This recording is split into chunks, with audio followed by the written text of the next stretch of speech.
अथ श्रीऋणविमोचन महागणपतिस्तोत्रम्। ॐ स्मरामि देवदेवेशं वक्रतुण्डं महाबलम् षडक्षरं कृपासिन्धुं नमामि ऋणमुक्तये।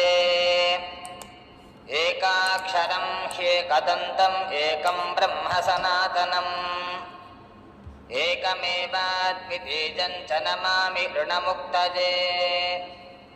महागणपतिं देवं महासत्त्वं महाबलं महाविघ्नहरं शम्भो नमामि ऋणमुक्तये।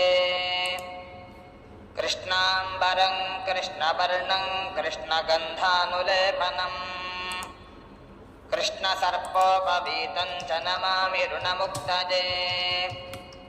रक्ताम्बरं रक्तवर्णं रक्तगन्धानुलेपनं रक्तपुष्पप्रियं देवं नमामि ऋणमुक्तये। पीताम्बरं पीतवर्णं पीतगन्धानुलेपनं पीतपुष्पप्रियं देवं नमामि ऋणमुक्तये।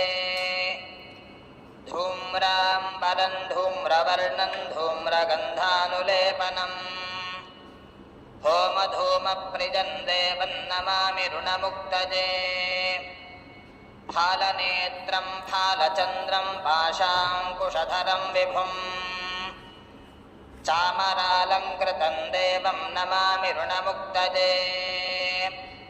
इदं वृणहरं स्तोत्रं सन्ध्यायां यः पठेन्नरः षण्मासाभ्यन्तरेणैव ऋणमुक्तो भविष्यति।